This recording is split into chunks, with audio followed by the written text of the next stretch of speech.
Hello. I'm obviously here solo. My co host, Jonathan, is not here, obviously.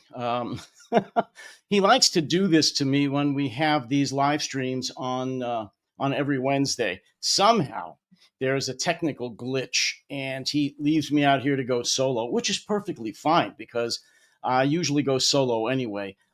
This is the fifth, I think, fourth or fifth such live stream that we've attempted. We've had a couple of guests. It's gone pretty good.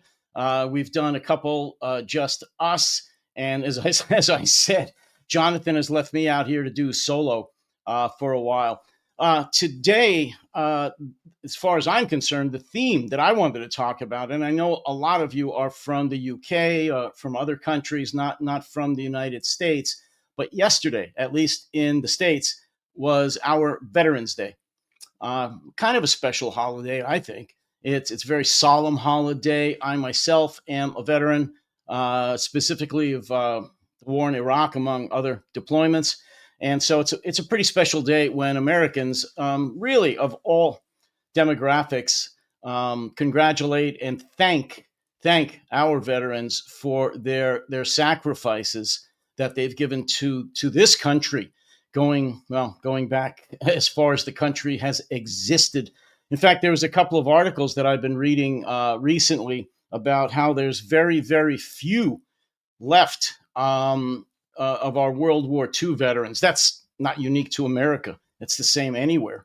And we Americans don't really give them the credit that they're due. We call them the greatest generation. And compared to what's going on now in this country, at least with the current generations, they're by far the greatest generation.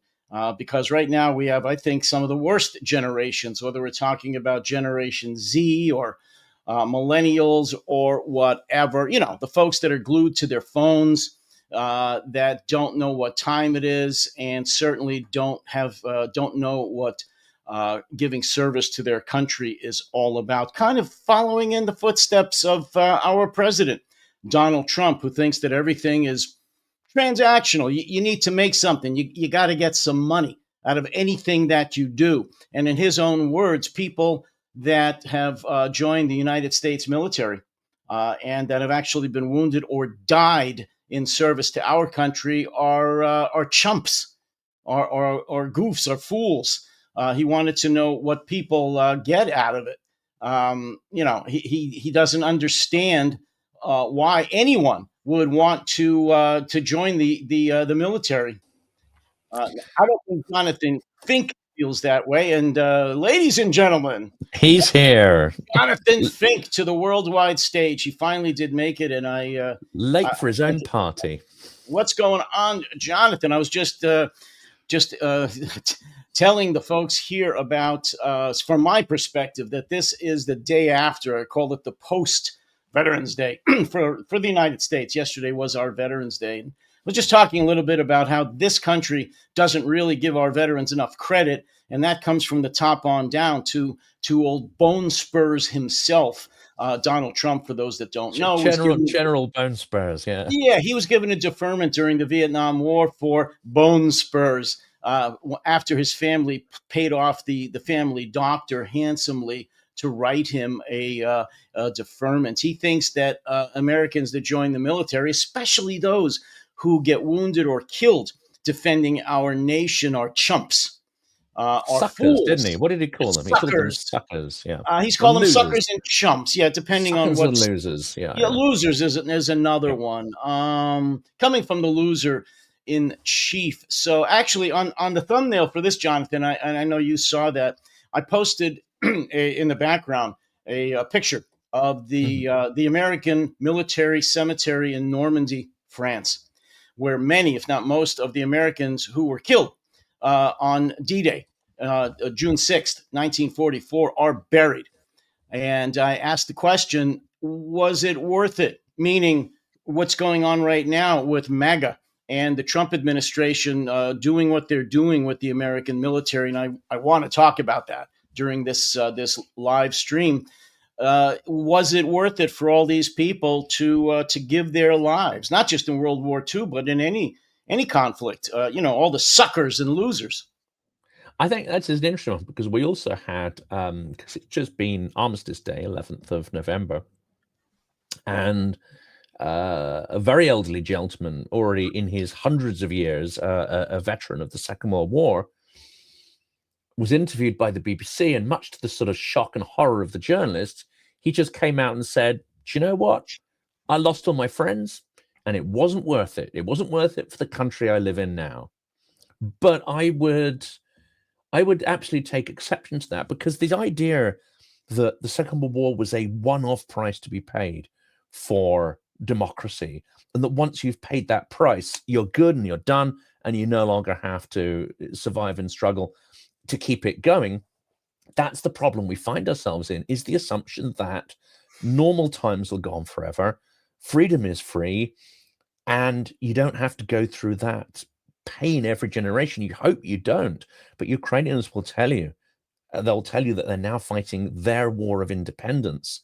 They didn't have to fight it in 1991 because the Soviet Union fell apart. Russia was too weak to reimpose its imperial lust onto its territories, and they had sort of 30 years of almost getting away with it. Although throughout that time, the other reason why Ukraine wasn't attacked full scale was because Russia was able to manipulate their political system, keep them as a bit of a basket case, inject its agents' assets into their system to control it via, various oligarchs. So I think many Ukrainians have sort of woken up to this, like, well, we thought we were free, but we were never free of Russian interference. Now we realize that if you want to keep this thing that's precious, you don't just have to fight for it once and then forget it and put it away in a box. This is an eternal struggle to maintain it. I think we've kind of completely forgotten that. And here we are. We're in 1939 or whatever year you want to name it. This is our moment. And unfortunately, we're not rising to the challenge. No, so I won't say it's a universal problem, but certainly in the West, I think it's a universal problem, meaning what you just said. At least in Europe, Western Europe especially, people have gotten the idea, well, the war's over, the Soviet Union's gone, and Putin's not a good guy. And there's stuff going on in Ukraine right now, but we don't really need to reinstitute conscription. We don't really need to, up our game. We don't need to pour billions of euros or pounds or dollars into our defense budgets. And young men and women don't really need to die again. That's in the past. We're way beyond that. And the term for that, of course, is bullshit. We're not way beyond it. We're in it. And I know that in Europe, they're starting to get that, meaning on the continent, they're starting to get that.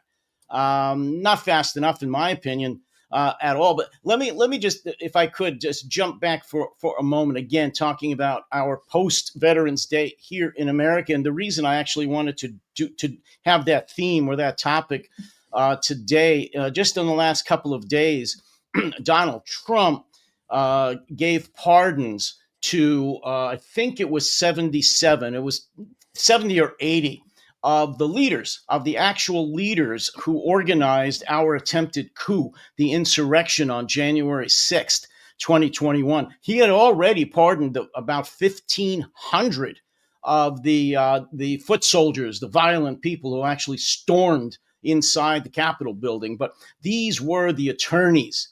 These were the people that actually organized it from way before when it happened, and then defended it and tried to obfuscate it, to hide it, to say that it was a Antifa and an FBI mission.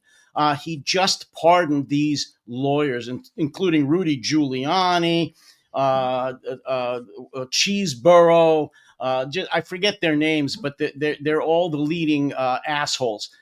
They now are pardoned. He just gave the green light to people to plan and take part in treason in the United States after he gave the green light to the 1,500 people to commit treason.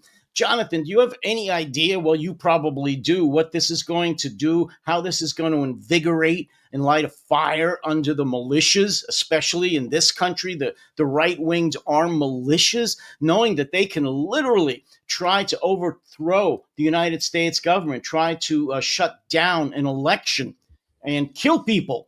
And the president will have their back. This isn't just a travesty for now. This is laying the groundwork for even a bigger disaster in the future, in the near future. We've got an election coming up in 1 year.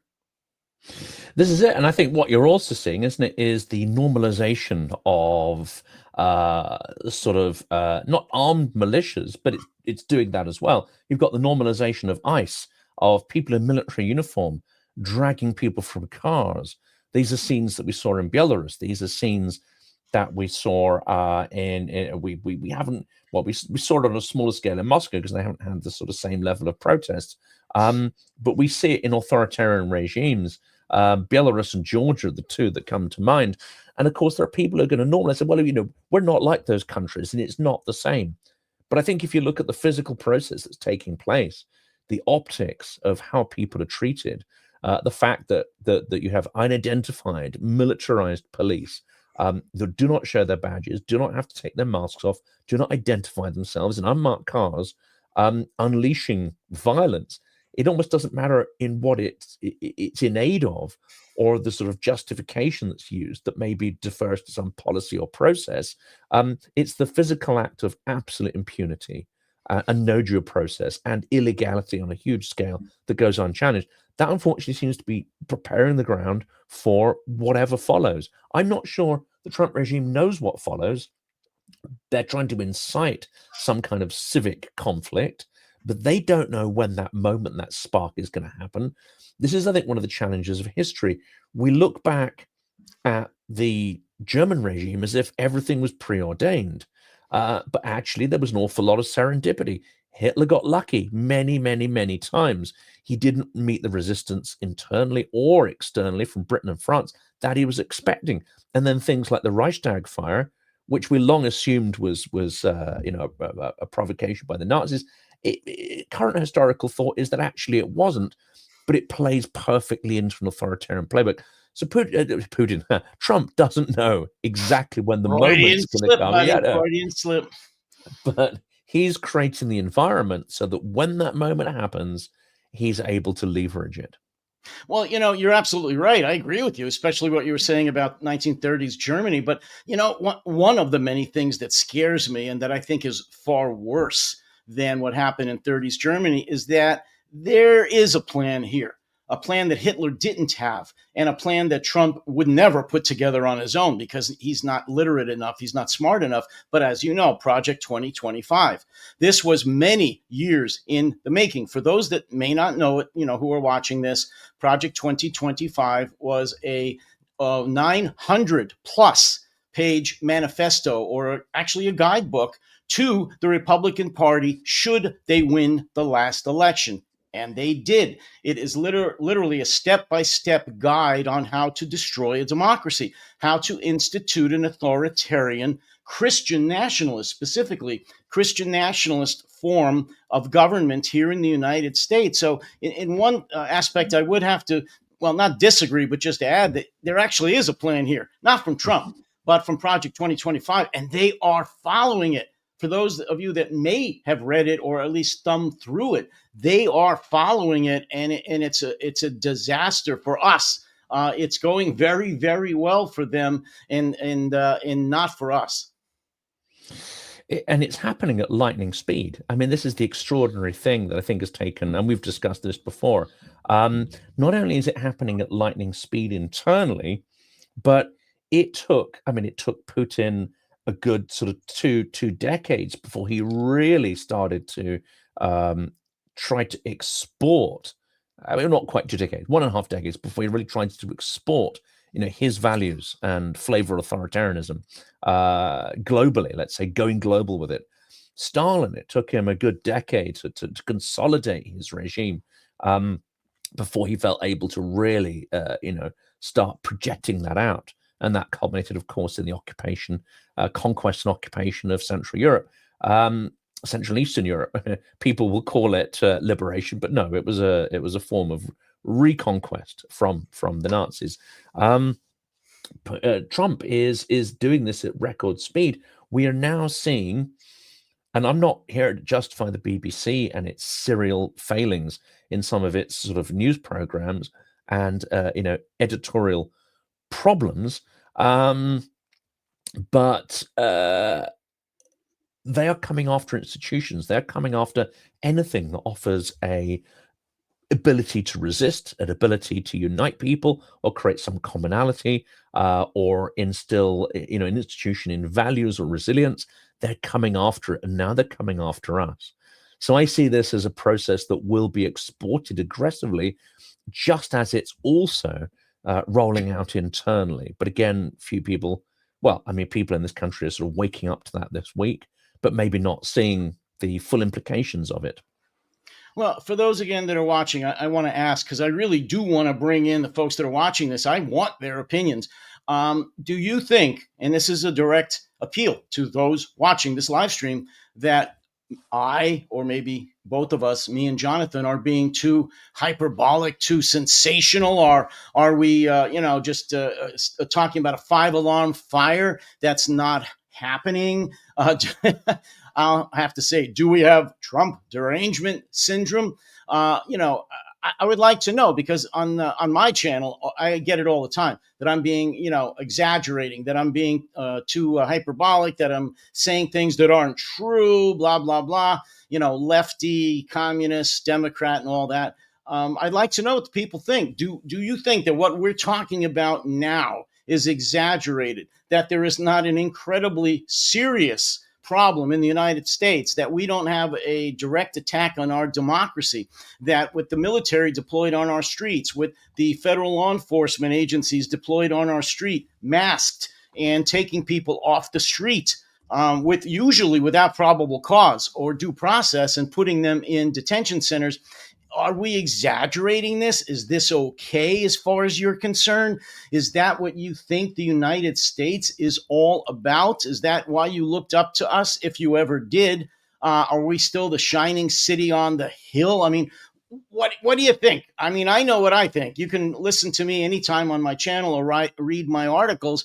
I think we're not doomed, but I think we're in for many, many years of a problem. I think right now our democracy has been destroyed, and it's going to take a very, very long time to rebuild it again.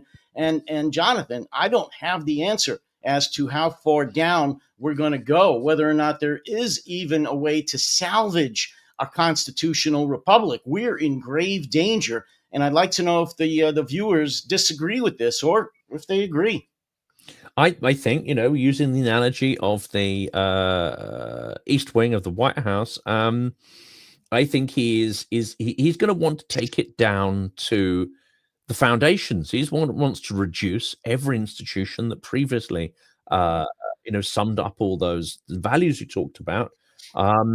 He wants to reduce them to rubble, and then he wants to defecate on the rubble. And that is what he is minded to do. Whether he lasts long enough or the team that surround him lasts long enough to achieve that, it also depends on the amount of resistance they get. But again, let's be honest. I mean, there are a number of people who are actively resisting. But for many, say in the Democrat Party, it seems to be, politics as usual. It's politics in abnormal times, but people are normalizing it. They're carrying on as if these were perfectly normal times, and they're using the usual political responses, which again, in normal times would be perfectly appropriate to do. They're not appropriate against someone who is inclined towards authoritarianism, like Trump, somebody who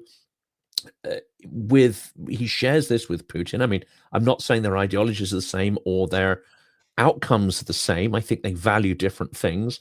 Putin's got beyond perhaps valuing big piles of shiny gold baubles, and Putin hasn't. He's still in the toddler phase of authoritarianism in that sense. They're aiming for different values, but what they share is an idea that there is no concept of win-win. There is win-lose, and that is the only possible outcome in any circumstance. Most politicians, indeed the media, are still assuming that we are playing a win-win game. And unfortunately, that creates an asymmetry, which, if we carry on playing that game, means we will lose. Why did we win the Second World War?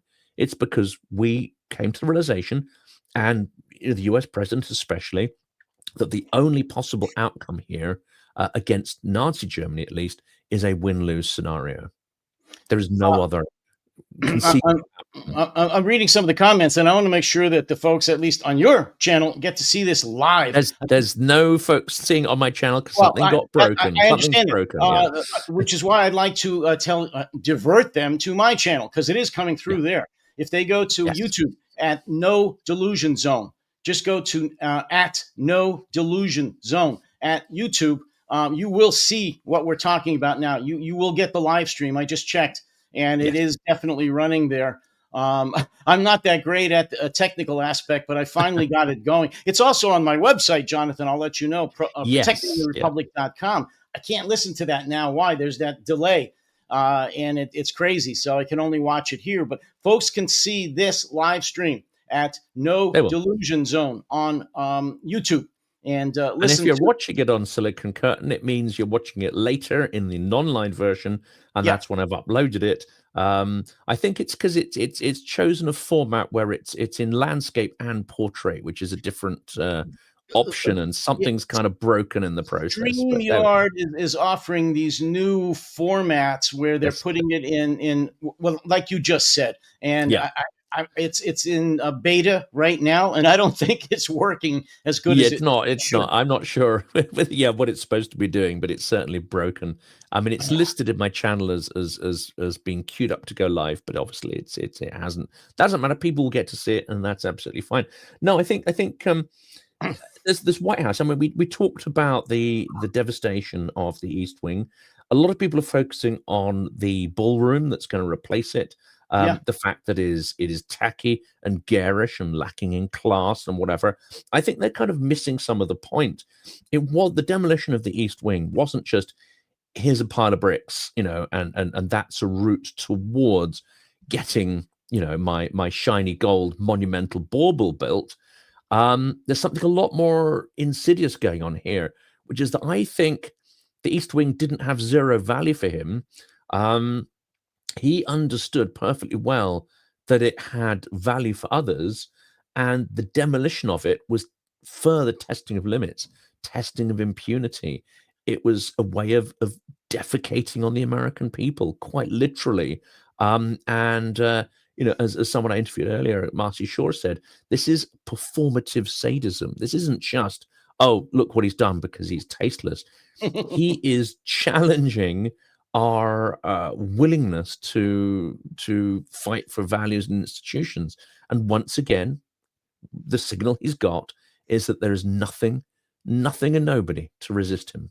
Well, and you keep mentioning about him defecating on Americans, which I think is a great image. But did you see, and I want to call people's attention to Trump's own graphic that he put on his incredibly disgusting Truth Social platform, with him being a fighter pilot and literally dropping feces on American cities. He's also wearing a crown. Well, he's wearing the crown. Video. He's King Trump or King Donald, piloting an F-16, and since he's never even been in the military, this is disgusting, and dropping crap all over American cities. This was during the No Kings demonstration just a few weeks ago, and that was his answer to it, to shit all over the American people. Now, let me ask you, anybody that's watching this, and of course, Jonathan, who would want a president of their country whose image of them is to be shit on by their president? I mean, no matter what his policies are,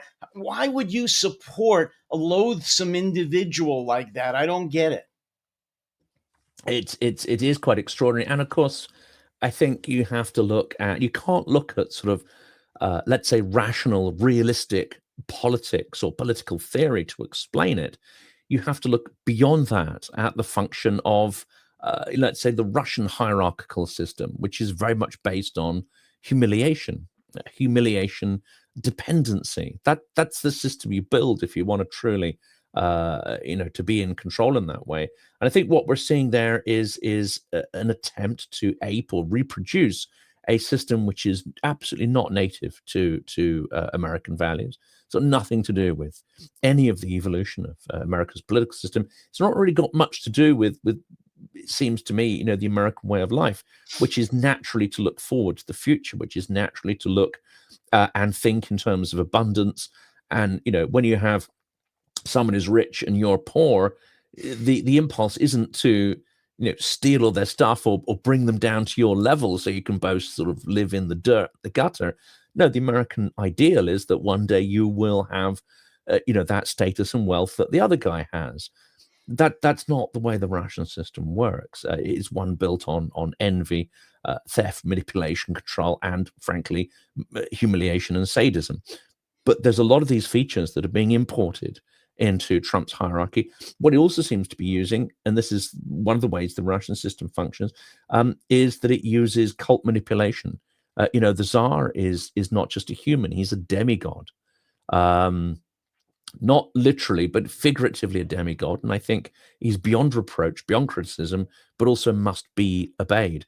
And once you get into that way of treating your leaders in a cultish way, something Ukrainians absolutely don't do and have never done, which is why Putin wants to erase them, I see some of these cult-like features being introduced, which is why you can't have a rational dialogue with someone who is down, the MAGA well, as it were.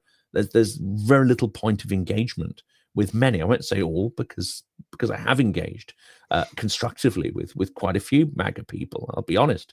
I'm not saying we agree on anything, but I have been able to engage in a sort of dialogue of sorts with many. But some are in such a cultish frame of thought that there's no longer any rational debate or negotiation or dialogue that's possible. Well, again, they are trying very, very hard to transform this constitutional republic, this democratic form of government, into an authoritarian Christian nationalist government. And part of that is what you've just been saying, that the president is no longer a man, he's a deity. They have said on several occasions, I'm talking about MAGA, his supporters, that he is a prophet directly appointed by God, by Jesus Christ, to lead this country, the United States, out of the darkness. That's very dangerous. Excuse me. And it's exactly what you're saying. When any country raises their leader into a cultish figure, and even beyond that, into a deity, I don't see any way around that until that cult is broken up. I've dealt with cults in the past when I was in law enforcement, and it's almost impossible to deliver someone from a cult. These deprogrammers are usually not successful, and we have tens of millions of cult members in the MAGA cult who believe that Donald Trump is a prophet, is appointed by God on earth. How do you break that spell? I don't know if there's a real answer to it. I mean, I happen to think that it's going to be there to one degree or the other, Jonathan, until those people are gone, literally, until we go to the next generation. I mean, we're going to have to outgrow. I'm not saying they're going to always be trying to overthrow the government. If when we get rid of this current administration, but it's going to be here. The cult never leaves you when you get that far down the rabbit hole. And so we're looking at generations until this country has any possibility of getting back on the right track. And that's too bad. I'm not going to live forever. And I'm sorry that I'm going to have to wait for the rest of my life, possibly, to even see the beginnings of setting this country back on the right track. That's just horrible. I mean, someone I've watched a lot of videos of, and he was on my channel some time ago, is a guy called Stephen Hassan, who was in the Moonies cult in the 70s. And now he's an expert on cult deprogramming. And he wrote a book called The Cult of Trump. And it's very instructive in this sense. The two lessons for that, I think, is that one, the people who are broken out of the cult mindset, there has to be something in them that is already starting to break and falter. It has to come internally. then it does require some assistance, and resources can then be used. But you cannot start with somebody who has not gone on that journey or started that journey themselves of doubt creeping in. The other point is that it's an arduous, expensive, and very time intensive process, which that person also has to commit to a lot of their own energy to complete the journey of deprogramming. Once it happens, of course, they can become extraordinary advocates for it. Some of my favorite atheist commentators, one in particular who's based out of Austin, Texas, Matt Dillahunty, he was trained to be a Baptist minister. Well, he is the most effective person at critiquing, say, Christianity, because he lived it and breathed it and was inside it, and he can see what it is about it that was emotionally connecting and attractive to him to counter it. And the same with Stephen Hassan. It was on the inside. It's sort of perhaps the same with some who became dissenters from the communist ideology.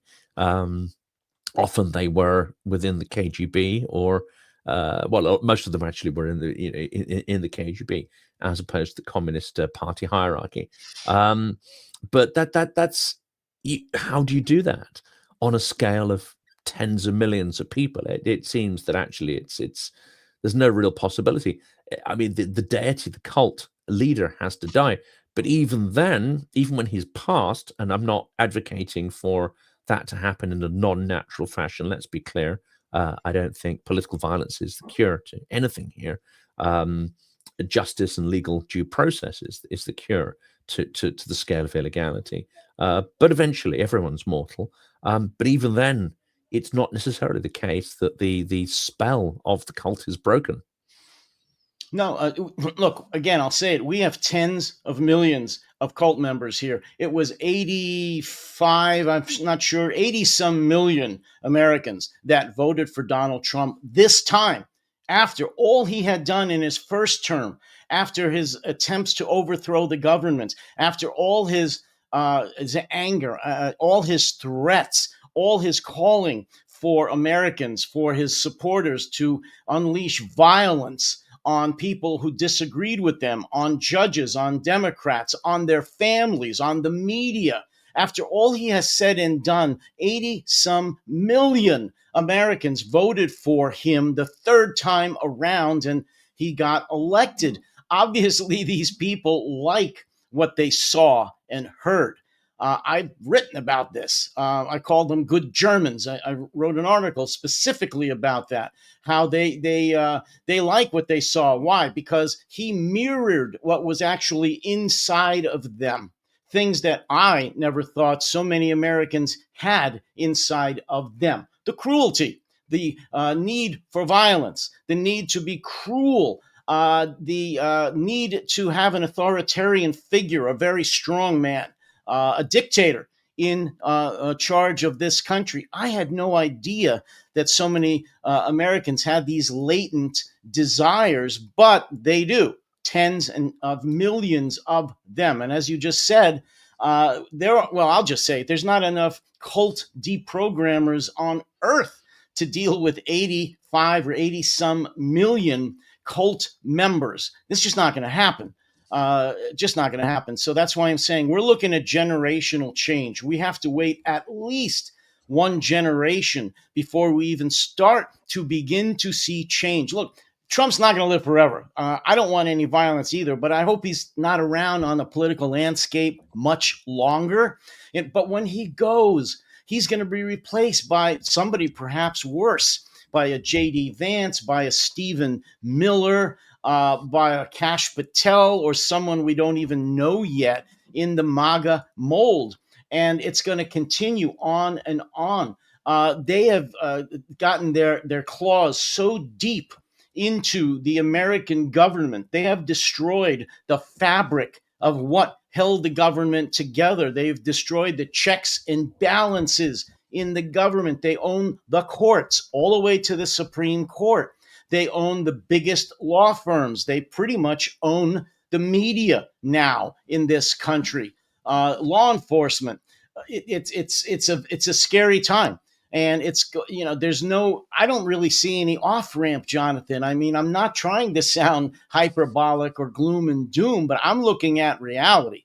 And I don't see, even when Trump is gone, that we're going to change that rapidly. You mentioned the Democrats a little while before. They just pulled another cowardly act by giving in to Trump, to MAGA, and to try to settle the government shutdown, which, if folks don't know, we've been shut down here, the federal government, for 45 days.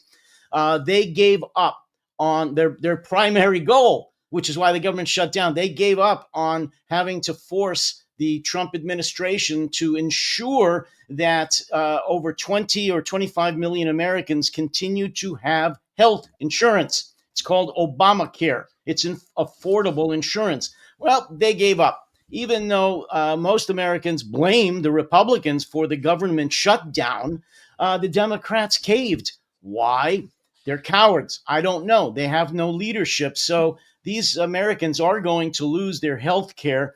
Food stamps have already pretty much gone away, even though the courts have ordered Trump to restore food stamps. He said no, and the Supreme Court backed him up.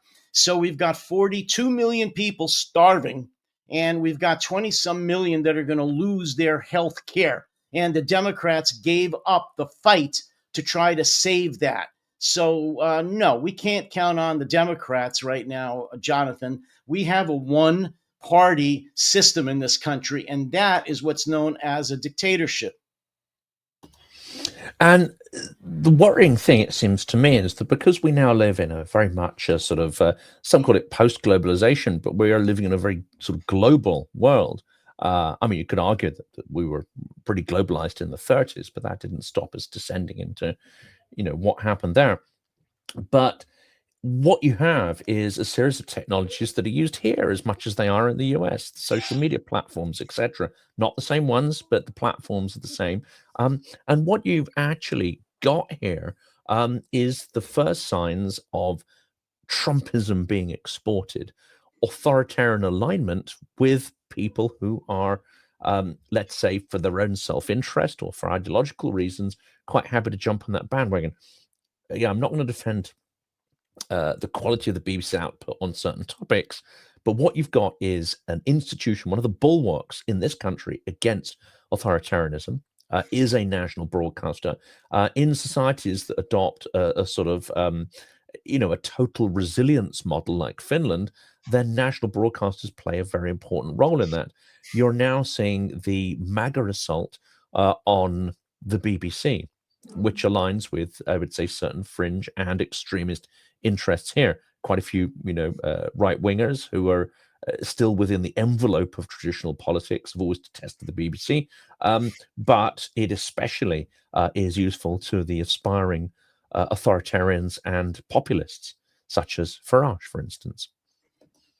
Well, I've been reading quite a bit recently about how Donald Trump and MAGA is making great inroads in England, in the UK. That there is a growing right wing there. Well, you know that under Farage, he's not maybe the most popular individual, but Trumpism is starting to make inroads there. How true is that? Do you see any increase in people that are going down the rabbit hole like they are here? Well, yes. I mean, according to the latest polls, well, we don't know what's going to happen between now and then.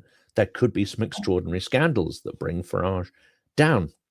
And we're already having hints of scandals and actual scandals, but that hasn't dented him at the moment. But he is potentially on course for an election, a narrow, maybe not a victory, but there's all sorts of things you have to factor in here. The Tory party has come to pieces. Probably one of the most powerful and strongest and long-running political parties or institutions in any democracy in history is crumbled. It's coming apart completely. It's conceivable that based with a near Farage majority in an election, let's assume things go horribly wrong. Let's assume that Starmer continues to fumble the ball. Let's assume that there are further scandals and maybe some black swan event he is tested and falters, some kind of national crisis, where Farage almost gets a majority. In this instance, you could see a rump of the Tory party. Basically, some will jump ship and retire and move off or join other parties, but a core of it may say, well, do you know what? We're going to go into a coalition as a junior partner with Trump. Essentially, he could fold that party in to the core party, and some of that collapse we've seen is a little reminiscent of what's happened to the GOP. Not entirely, because during Brexit, there were many Tory MPs who voted according to their conscience. It led to a period of absolute political turmoil, but people didn't just vote herd-like with whatever nonsense was foisted upon them by the party hierarchy. So I think we're not that as far gone as, I say, the GOP proved to be. But at the same time, this party has imploded. It's a non-party. It's 6 foot under, pushing up the daisies, to use the Monty Python sketch. But yes, we're facing a populist democratic coup, is what I'd call it. And institutions like the BBC, they're trying to get them to disintegrate or comply in advance, I think is the phrase there. Well, I get criticisms, and we both had criticisms about talking about Trump too much, talking about American politics too much, especially on your channel, because understandably, a lot of the folks are from the UK, they're from Europe, Ukraine, and they don't perhaps see the connection as to why that's important. And I just have to say, as I always do, what's going on in the United States has a direct connection to what goes on in Europe and in England, certainly in Ukraine. I'm sorry, it's still the United States. It's still the richest, or if not one of the top 2 richest countries on earth. It still has perhaps, or it is the most powerful military. And what the political or the politics that go on here are exported, whether intentionally or not intentionally. They're mimicked right now. They're mimicked in Europe. Not just in the UK, but all over Europe, the extreme right is making inroads more so than since the war, since the World War II, or since the Cold War at least. So what goes on in America with our politics, as dysfunctional as they are, is very, very important for folks in Europe and in Ukraine. So I just want to throw that out there. I certainly have an interest in America because I'm an American and I live here, but it influences the entire world, not just for a military standpoint, the economics of it, the insane tariffs, the trade war that Trump has started affects the entire world's economy. It's allowing China to make inroads into Europe that they never had before, and into to Africa, and it goes on and on. So I just want to say, folks that think that discussing what's going on in America with the craziness, the authoritarianism that's happening here, saying that it doesn't affect you if you live in England, if you live in Europe, if you live in Ukraine or elsewhere, just not true. It really, really does, and I think it's important to keep everyone's eyes on the ball here. And we're going to continue to discuss it, I'm sure, in future podcasts and live streams. Yes, definitely. And I think we're going to see exporting of it. Also, there's a logic and a mechanic to these kind of regimes, which is, once they have othered internal enemies, and that process will keep grinding on, you have to keep creating enemies. You have to keep that sense of, a fortress under siege going. And of course, we're seeing the potential for a toppling of the regime in Venezuela. I think, unlike Putin's attempt to coerce Ukraine, it will not be met with resistance. And indeed, it's disingenuous to compare it. I mean, Maduro is a deeply reprehensible character who's subverted his country's democracy. And actually, many people would cheer his downfall, even if, and I wouldn't share the method of that downfall, but the downfall itself is to be welcomed, just as the downfall of Saddam Hussein was definitely welcomed. But then you have to question the methodology and the lack of a plan to replace the thing that you've torn down.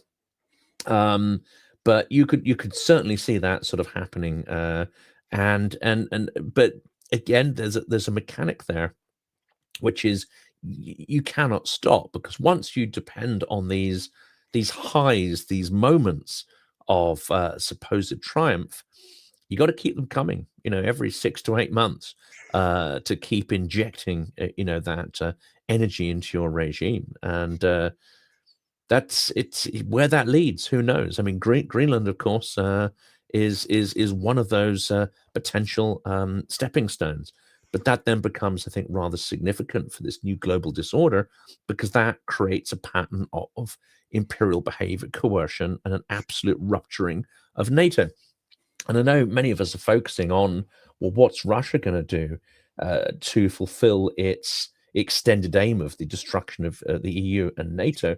And we're focusing on some kind of violation of Estonia, Finland, or other places by Russia as a way of challenging NATO, and NATO failing, and therefore ceasing to exist as a credible force. Well, it could equally well come from the other end. Trump could destroy it through his actions, because an invasion of Greenland essentially means that NATO is over. Well, the peace president, and he campaigns on that term, the peace president. He spent no small amount of time criticizing Joe Biden about starting the war in Ukraine, which of course is ludicrous.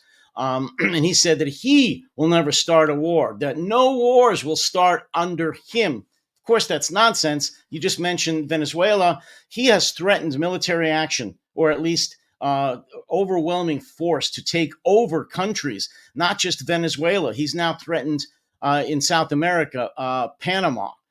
Before that, he has threatened, as you said, Greenland, which is indirectly threatening Denmark. He's now threatened Nigeria. He's threatened Canada. He's threatened Mexico. And I know I'm leaving some out here, but the peace president is certainly not behaving very, very peacefully. We have a good big chunk of our naval forces off the coast of Venezuela right now.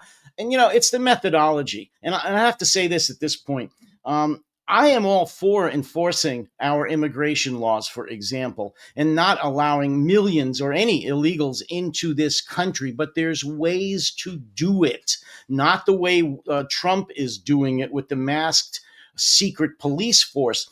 And I say that because there are ways to deal with a Maduro. There are ways to deal with nations that are allowing or facilitating the transfer or the transportation of deadly drugs into this country, like fentanyl and cocaine. There's ways to do that. It's called law enforcement. It's called interdiction. It doesn't call for invading countries. It doesn't call for being behind regime change. It doesn't call for putting carrier task forces off the coast of countries like that and threatening land invasions, or in the case of Greenland, saying that we need this island for our national security. Therefore, we're going to take it over, and Denmark better not stand in our way. These are the words of a megalomaniac. These are the words of a dictator.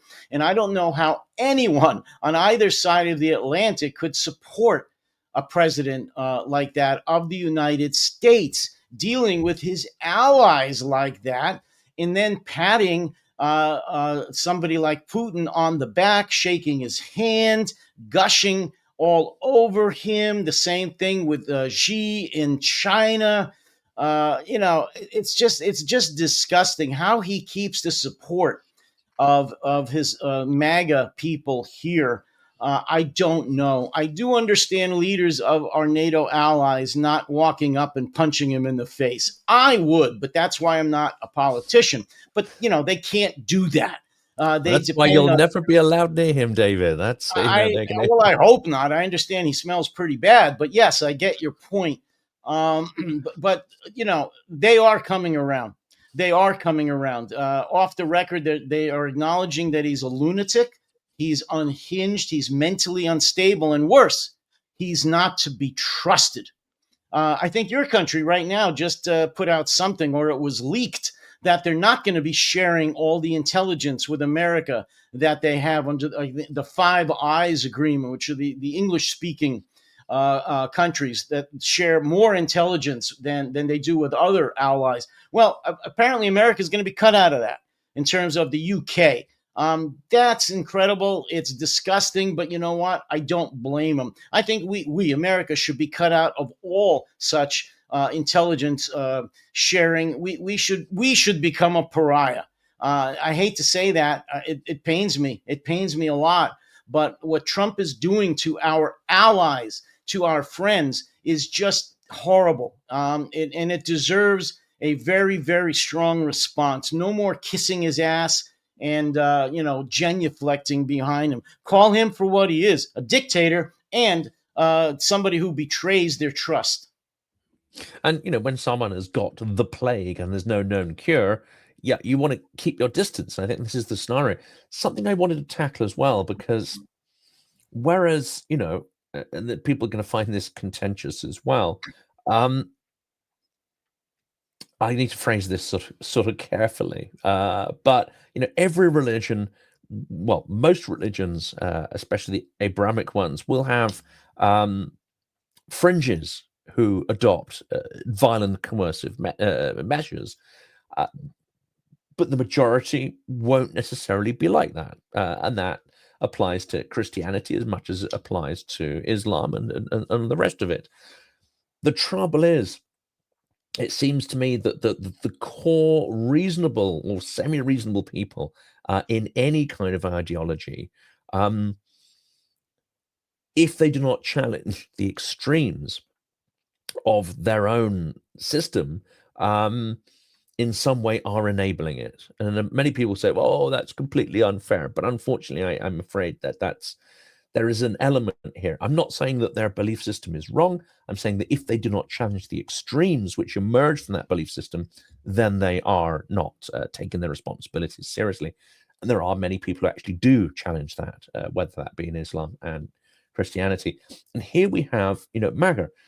So my argument here would be that if you are using freedom of speech as a justification for Trump and MAGA, or rather than addressing the problems with that, you were saying, yes, but well, you guys in the UK have a freedom of speech problem, and pointing out that there are various issues. That is one; it's an enabling factor for Trumpism. But two, I kind of get the impression that many who will call out points of view that are being suppressed when it's their guy, when it's their perceived identity, but do not point it out the other way when voices of the center and left are silenced, are entirely complicit in the problem here. And what we're seeing is a process unfold under the guise of freedom of speech and extreme libertarianism. It actually is turning into a process of crushing anybody, not just it doesn't disagree with us, but anybody that holds contradictory views that is not showing deference and compliance. And this is what it's morphing into.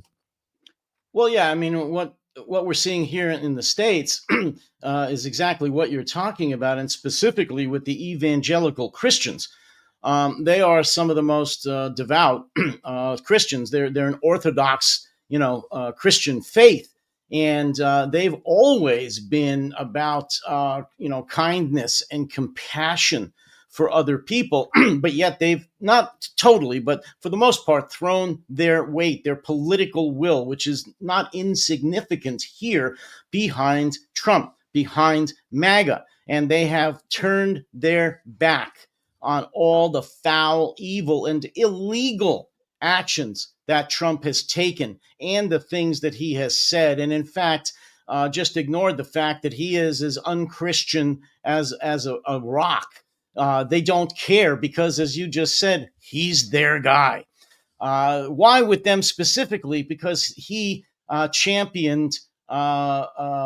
He's behind the free life, the anti-abortion crowd. He himself actually supports abortion and always did before he became president. But when he saw which way the wind was blowing, he decided to go all in with the evangelical Christians and go with the right to life folks, which is the anti-abortion folks. So with that one issue, the evangelical Christians threw their weight, their support behind Donald Trump and just ignored everything else he's doing. And in my opinion, and that of millions of Americans, they totally lost any trust that we had in them. As far as I'm concerned, they're blasphemous. They're the most hypocritical sons of bitches on earth, and I have no problem saying that. If you support somebody like Donald Trump only for a single issue and you ignore all the anti-Christian things, acts he does and says, then why should anybody listen to you? You're a disgrace. And it seems that to me as well, there is a problem with, I would say, even reasonable conservatives, just as there's a problem with reasonable leftists who now have an intolerance. They're screaming about freedom of speech, but are intolerant to any views that don't exactly mirror their own. And this is a key problem when reasonable people start to fail to defend the rights of people to say things that they fundamentally disagree with. Then we've got a problem. The other one, of course, is distinguishing between paid speech and free speech. And I think this is the other strand of this, is that many of the arguments for libertarian speech and freedom of speech are confusing the idea of individuals and their right to free expression with organizations that actually have vast resources and monopolistic controls over their platforms. And I think we need to distinguish between those things if we're going to properly tackle this free speech debate. Well, when you've got an authoritarian form of government like we do have now in the United States that controls the media, there is no freedom of speech rather. It's the freedom of speech that they want, exactly like you said.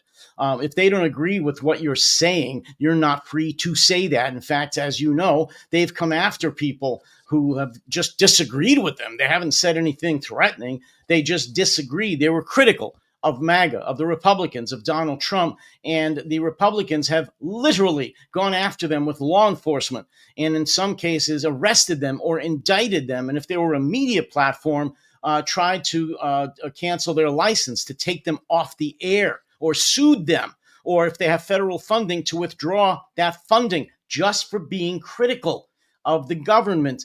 That's a dictatorship, an authoritarian form of government. And that's what we are looking at now.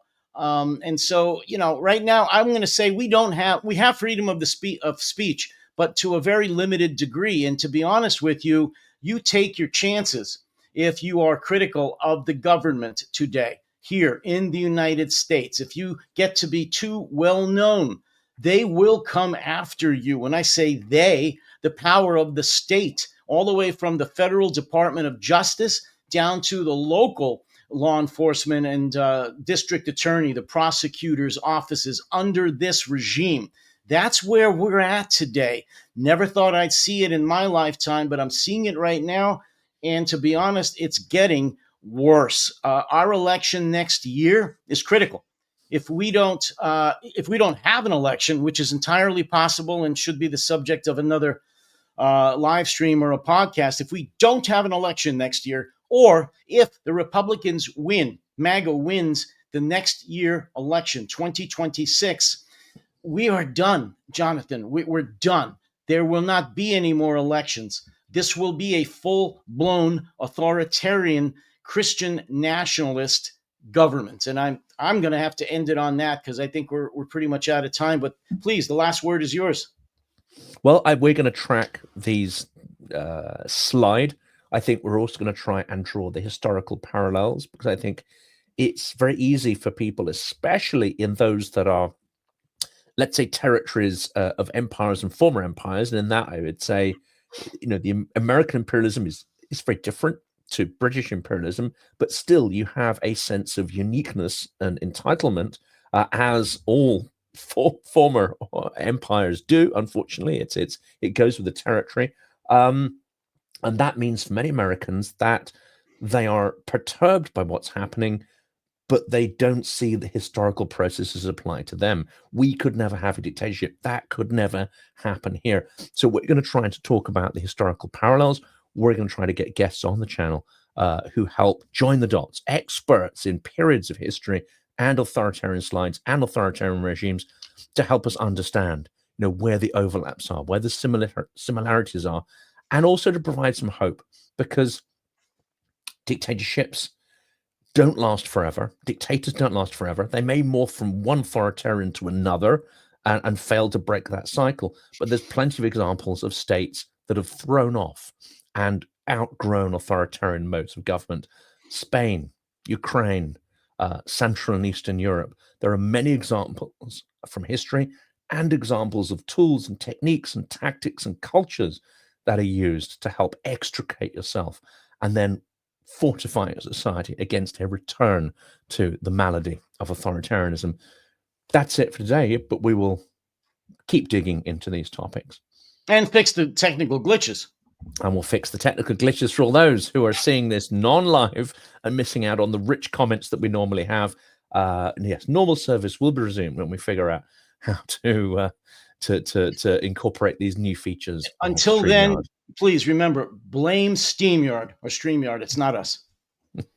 All right. Thank you, Jonathan. Thank you, folks, for watching, and even the folks that are watching it on a recorded later than live edition. Thanks so much. And we'll be back next Wednesday at the same time. So take care. And as I always say, try to stay sane.